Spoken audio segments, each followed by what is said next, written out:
it is wrong to overeat. We allow Right. things. Well, I think it's the exact thing of like what you were saying at the very beginning is access. There's a difference between access and excess. Oh, that's good. Yeah. And so we have access to a lot. God Yeah. has given us access to everything that we have, from mental, physical, spiritual beings, our health, all of the above. But anything in excess can be turned into an addiction, can be Yes. turned into a detriment to our identity, which is exactly like where we started in the concept of where this is going. And so I think alcohol, while it is an open door conversation with somebody who might see the church in just one box, it's not it's not who you are. It doesn't Right. define you by any means, just like your beard doesn't define you. We like it about you, and I like to have a good beer with you, but at the same time, like, I've never seen you drunk one time, and I've known you for 3 years, and I think you can say the same about me. I don't know. I'm still coming into my faith a little bit here, but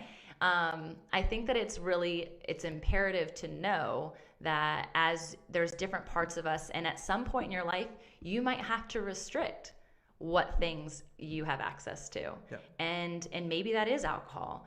And I don't think that there's anything wrong. Like, I've given up for Lent. Gary and I have multiple times done that, and it's a restoration and a refresh process. And that's everything from food. We've given up desserts when we have a sweet tooth that's just taking over our habits. And same with like working out and physical activity. But I think the intent of Lent is a spiritual exercise, Right. and we're in it right now. And so it's just knowing what things become too much in your life, and then realizing, okay, how do I restrict myself to get back to a place of health and a place of spiritual well being? One of the scariest places to be is in the bathroom staring in the mirror with nobody else around. Because that is like the only time that you can seriously look yourself in the eyes and really evaluate who you are, So where you've come, where you're going.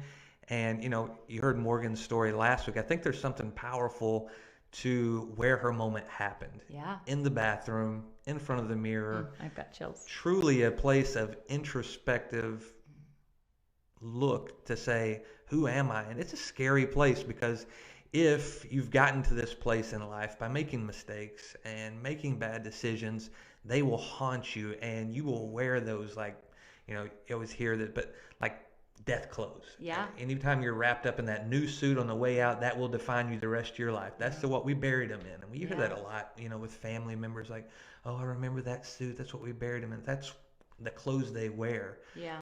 And I think we do that so many times with our decisions and our mistakes and our actions against people and ourselves. Is when we look in the mirror, that's what we see, our clothing, and not what's inside of them. Yeah.